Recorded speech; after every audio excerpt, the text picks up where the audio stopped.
Ini datanya dianggap belum menggambarkan data yang sebenarnya. Ya kita tahulah cara proses pengambilan data di negara kita ya, kayak apa. Nah itu loh yang aku ngomong politikal ya. Ngomong gitu nanti aku dianggap salah. Ya tapi kenyataannya coba ya, masalah informasi, masalah birokrasi, masalah macam-macam ini kan di kita ini paling ribet ya, paling repot ya. Apa benar datanya, apa yang dilaporkan sesuai ya.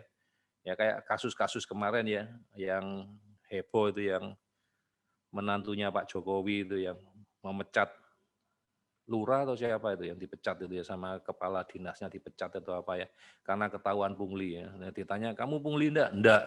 Kenyataannya pungli ya. Nah, piye coba? Ya gitu itu ya di tempatnya kita. Jadi kan ngomongnya repot lah ya dianggap datanya enggak benar. Oke.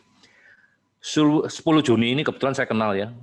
Dokter Aman Pulungan ini saya kenal baik ya. Karena dulu saya ngurusi vaksin ya.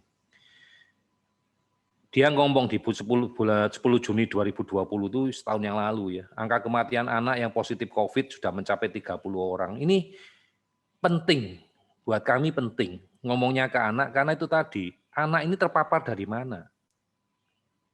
Iya kan? Itu loh kuncinya. Anak ini pasti terpapar.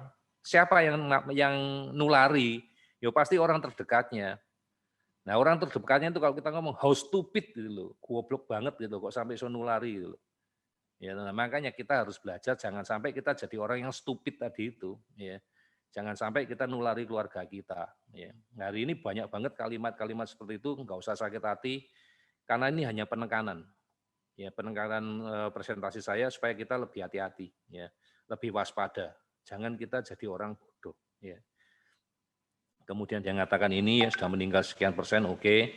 Nah ini datanya ya, diambil tanggal 12 Juli, ini kan Juni, ini udah Juli, ya.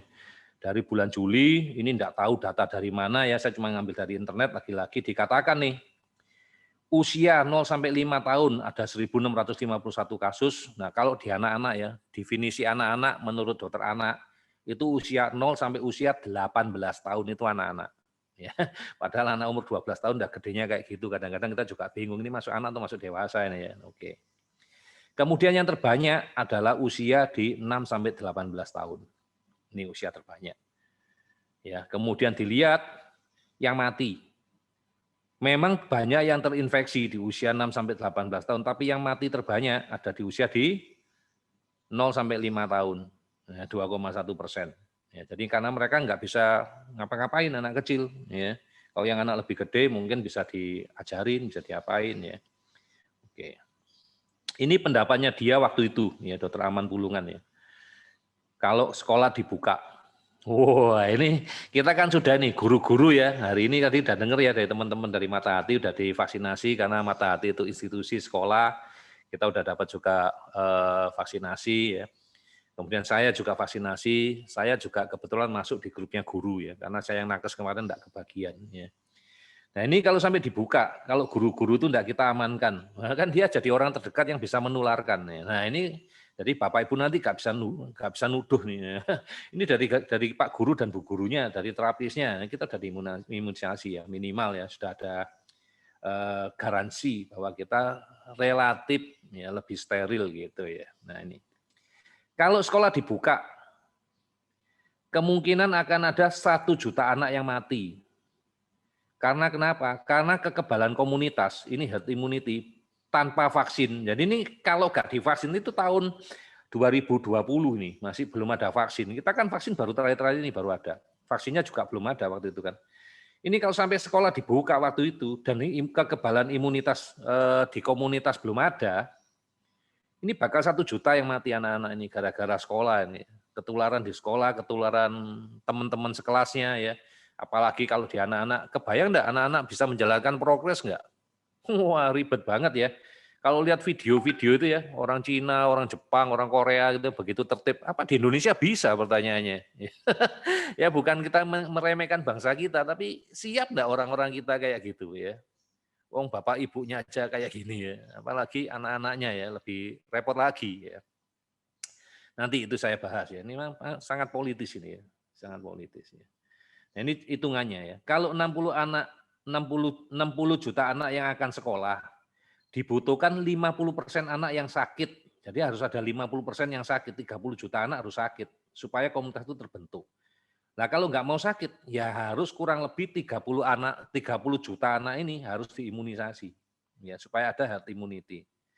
Kalau diambil mortalitas Indonesia sekarang, ya angkanya dia tadi kan 2,1 ya angkanya ya, 2,1% ditambah ini 0,5, 2,5 lah ya. Antara 2,5 sampai 5%, kita ambil tengahnya 3%, 3% dari 60 juta orang itu, ya kurang lebih nanti yang mati 1 juta anak. Itu caranya dia ngitung. Ya.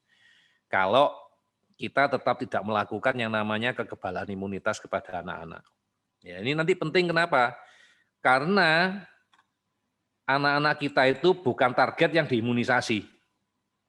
Jadi gak bakal diimunisasi anak-anak kita. Yang diimunisasi adalah orang berusia produktif usia 19 sampai 59 tahun. Itu targetnya pemerintah. Ya. Dan jumlahnya adalah 160 juta orang. Jadi kurang lebih yang ditargetkan tadi adalah 50% dari total populasi. Ya, total populasi Indonesia sekitar 300 jutaan. Gitu. Jadi separuhnya di herd immunity supaya kita tidak bisa nulari orang lagi. Dan coba dilihat di sini, anak-anak bukan target imunisasi. Jadi anak-anak ini adalah orang yang paling lemah. Sehingga tugasnya adalah di sisi kita. Jadi kenapa guru-gurunya yang harus diimunisasi? Kenapa orang tuanya harus diimunisasi? Supaya tidak nulari ke anaknya. Ya. Nah, di sisi sebelah kalau kita lihat ya di gambar sebelah ini adalah angka kematian COVID ya berdasarkan usia pada anak-anak. Ya.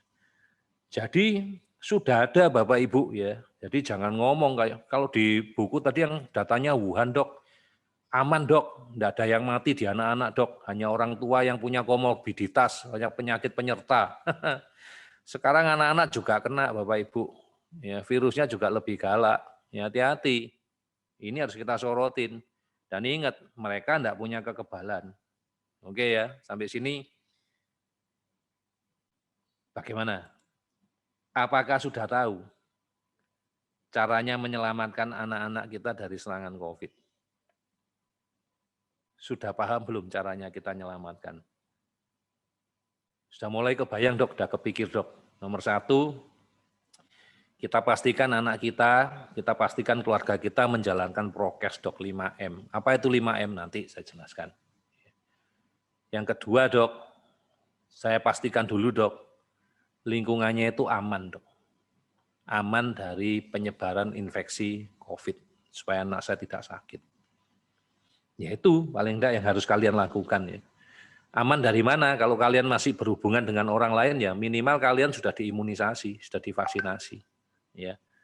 Baru nanti kita pelajarin apa gunanya vaksinasi nanti, ada manfaatnya buat kita atau tidak. Ya, ya itu tadi jawabannya gak jelas. Ya tapi tetap harus dilakukan ya. Kalau enggak ya kita enggak pernah tahu. Oke, kita lanjutkan. Makin menarik ya ceritanya ya. Ini prioritasnya di anak. Ini topiknya, balik-balik saya ulangin, artinya satu, kalau mau mudik mikir, ya, kamu itu sayang keluargamu atau justru kamu mau mencelakakan keluargamu. Itu yang maksudnya ya, balik-balik kalau saya tampilkan slide ini, nanti banyak sekali slide ini ya. Hanya untuk mengingatkan ke topik semula, kenapa nggak perlu mudik. Walaupun ada kalimat, dok, mudik, nggak mudik bisa dok. Tapi orang tua saya dok, tahun depan masih ada atau tidak. Justru kamu mudik, kamu bawa kuman. Orang tuamu tahun depan belum tentu ada. Ya hati-hati loh. Hati-hati loh, ini kalimat paling penting loh. Ya, hati-hati, kamu kayak mudik kayak orang baik. Belum tentu kamu baik kalau kamu bawa kuman.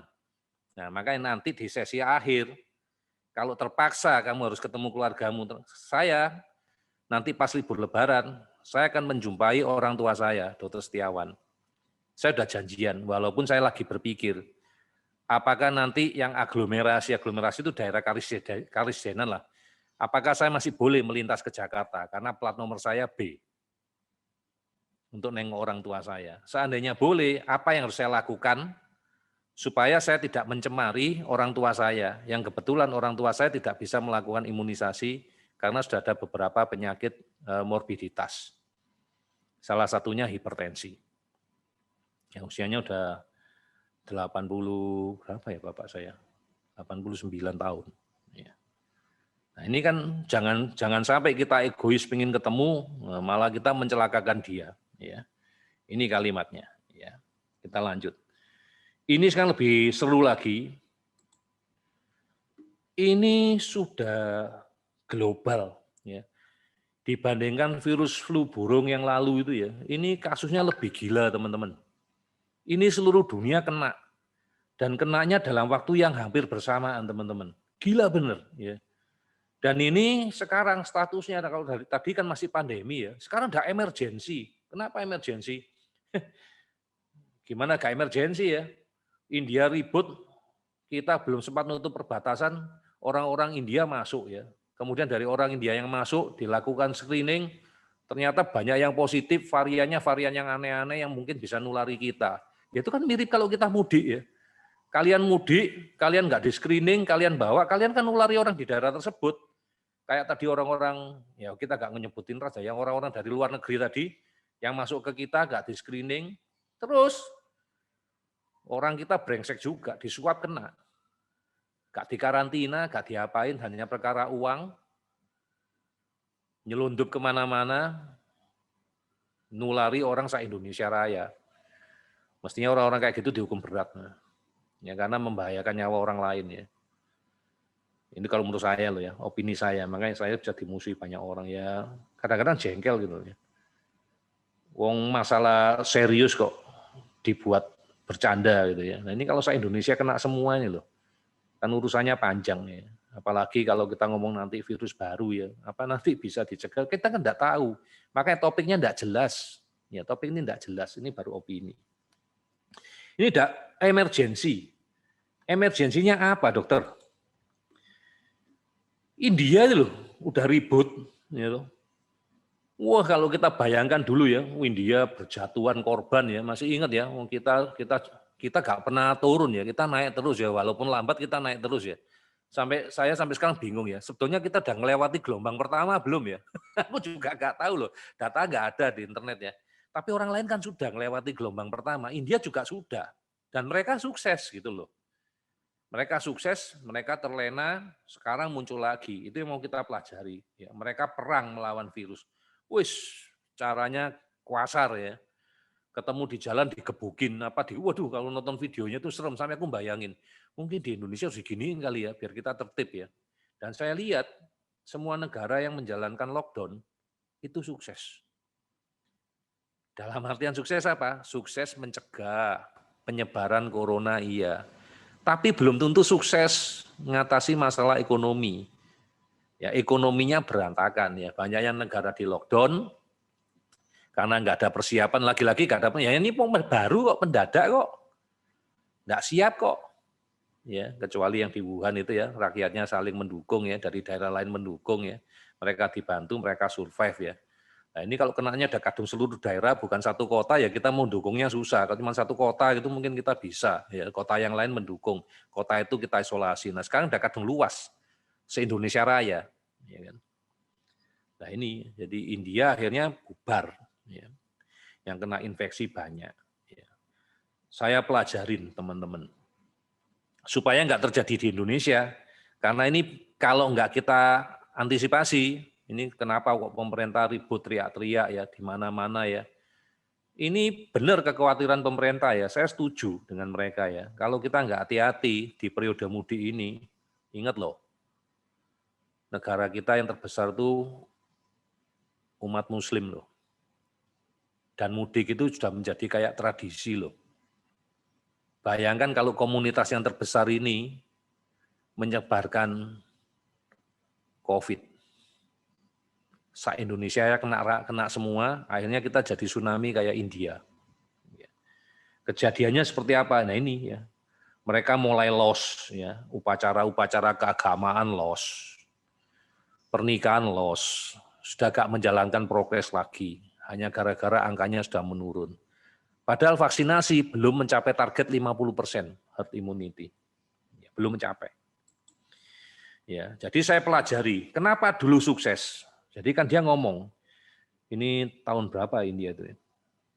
Ini 25 Januari, jadi sebelum kejadian COVID di April ini kan udah turun nih angkanya ya teman-teman ya. Kalau kita lihat di grafik paling sisi kanan ini saya akses tanggal 6 Mei teman-teman ya, jam 11 pagi. Saya buat slide-nya masih baru teman-teman ya, biar datanya enggak terlalu kuno gitu ya. Ini Januari mereka cerita, kenapa dia menang lawan COVID. Wah ini menang di Januari dia langsung buat berita menang. Karena dia melakukan lockdown yang ketat, ini digebukin di macam-macam dan dia memaksakan prokes waktu itu ya. Kemudian mereka lengah,